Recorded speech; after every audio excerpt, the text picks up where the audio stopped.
Hi, friends from around the world. My name is Zach Umperovich, and I'm the co-host of Contraption Masters on the Discovery Channel, as well as the National Contest Director here at the Rube Goldberg Institute, in collaboration with Wonderland.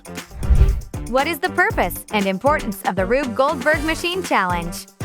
Well, for starters, a Rube Goldberg machine is something that takes a very simple task, such as watering a plant, putting toothpaste on a toothbrush, and makes it incredibly complicated. The purpose of this challenge is to gather teams from, well, all around the world to participate in this challenge, whereby everyone's trying to solve this communal task, in this case, putting toothpaste on a toothbrush. And we just want to test people's creativity as well as encourage people to work together in this wonderfully STEM-oriented field. With it, Rube Goldberg is exactly just that. It's such a STEM-oriented activity in that, with the creative collaborative process, you really do tick all those boxes of science, technology, engineering, mathematics. I was going to say arts, but there is absolutely arts with it. So not just STEM, but in fact, STEAM-related activities is just a huge part as to what Rube Goldberg is all about. In your opinion, how can this competition play a role in developing creativity and problem solving in your students? How I think this competition can play a vital role in promoting creativity among students is the fact that it allows you to look at everyday objects in a unique and creative way and incorporate them to really build this invention. It is a pointless invention, so to speak, but at the same hand, it is really allowing you to look outside the box, and it's allowing you to look at everyday objects in a unique and silly way. It is just allowing yourself to look at these everyday objects. I can look at a trash can and suddenly turn it into a wheel and axle, or turning a chalkboard into an inclined plane. Using those everyday objects and coming up with things that have just never been done before. It's why I've done this for 30 years, because every project I do, every competition season, there's always something new to be fun, to have fun with and to explore when being a part of Rube Goldberg. What do you believe it is in the most important lesson? So what I believe is the most important lesson students can gain from participating in this competition is the value of failure. That sounds a little bit weird, and I'll explain. Because in a lot of our everyday practices, and especially students nowadays, they really don't like to accept failure. And I think Rube Goldberg is a perfect example of just being able to utilize that failure in unique and, beneficial ways. Because a Rube Goldberg machine does not always work. In fact, if they work 50% of the time, that's a phenomenal success rate. I've, again, been doing this for over 30 years, and I recently had a machine that worked 4 out of 8 attempts, and I was thrilled. Truly. When students get it to work that 1 out of 10 times, there's just such an excitement in the room with it. Because, there is that certain energy with it of where you try something and it fails, but then you need to tweak it, try again, still fails. It's that trial and error process whereby at first you don't succeed. Later on, when you do get that success, it's an elevated experience because you had to do all of these tweaks. You had to do all of these changes in order to be successful. And again, that's certainly something that's a huge part in the science, engineering, and inventive community, because Thomas Edison, it took him 10,000 attempts to invent the light bulb. People don't get things right the first time. And the best way that I can put it is, let's think of a musician. When you pick up an instrument, are you going to be able to play a song perfectly from the very first try? Probably not, unless you're a savant. Whereas, why is that any different with a Rube Goldberg machine? Why is it you could put together certain objects and expect it to work the first time? So you really have to understand the value of failure. And I think that's a lesson that is really valuable to students. Also, this is something that's very hands-on. It's obviously we do have a couple digital contests here and there, and we have digital Rube Goldberg games, but this is all a hands-on activity. This is allowing you to both design and build what you come up with. There's certain Lego kits where you have the step-by-step process, and yes, you are building it, but you didn't design it. And we do find that a lot of students like to build Lego kits, Legos, just, free sandbox style. And that's very much the case with Rube Goldberg. You get that satisfaction with it.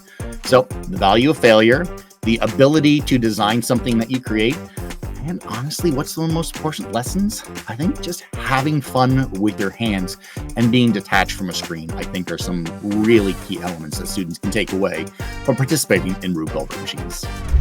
What advice would you give to aspiring scientists and engineers? Advice that I would give to aspiring scientists and engineers is just what I mentioned before. It's that value of failure, trying new things, or rather, when something doesn't go right, being willing to change or redesign, fix it, or scrap it. Too many times I see a team set up a string of dominoes, let's say, and they'll put those dominoes up and they don't topple exactly how they want.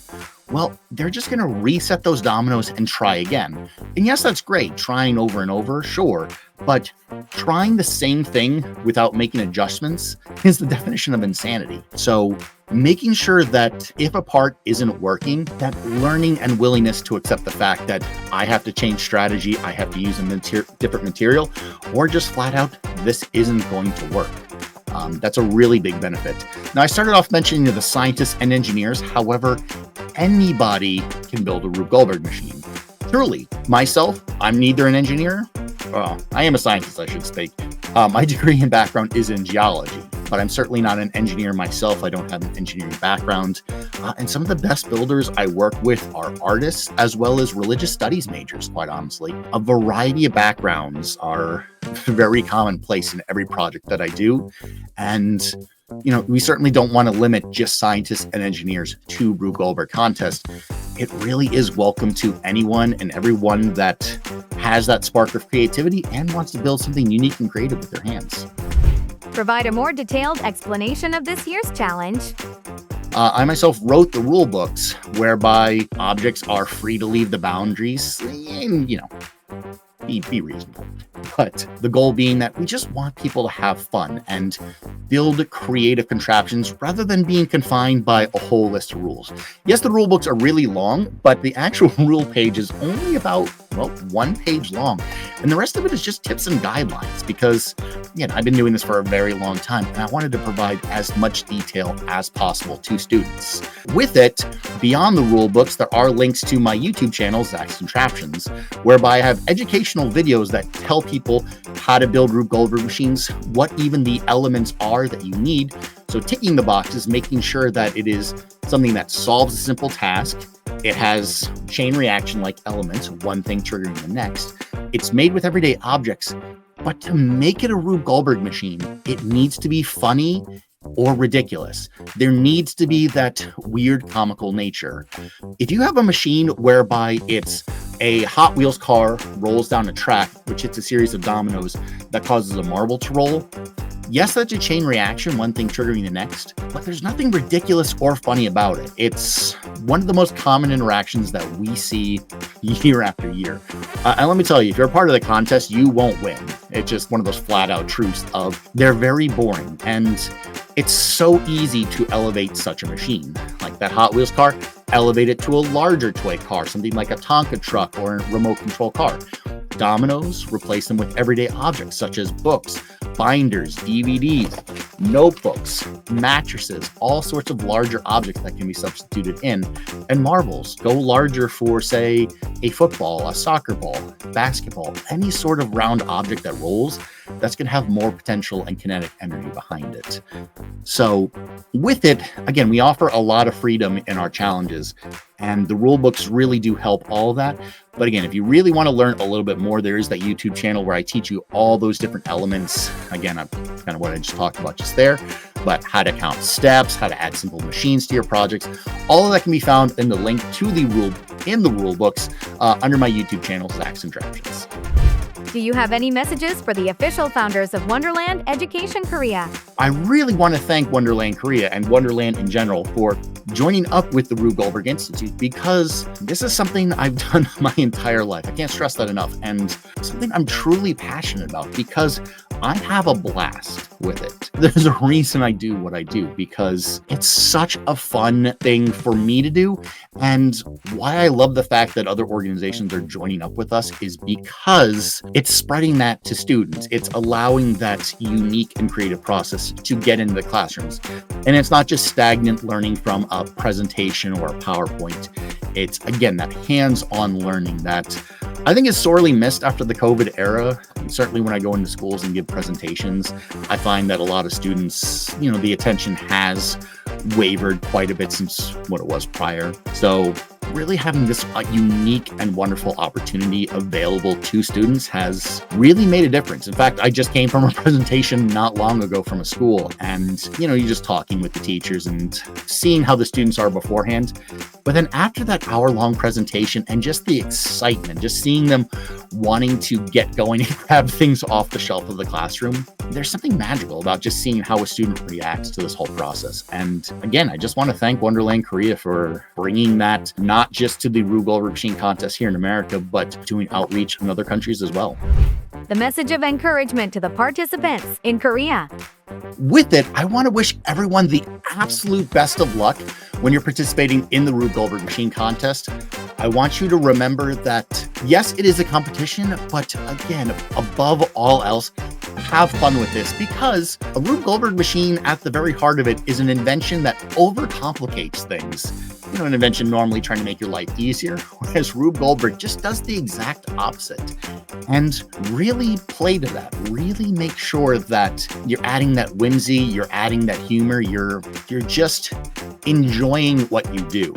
And of course, when you're building and testing, if something goes wrong, make the changes in order to be successful, and don't just try the same thing over and over.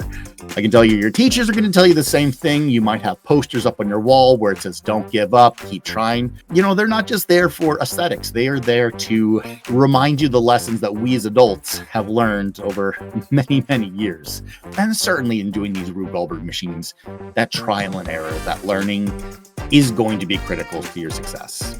With it, again, my name has been Zach Umperovich. Again, I'm the co-host of Contraption Masters on the Discovery Channel. Wonderful program if you want more inspiration about Rube Goldberg machines.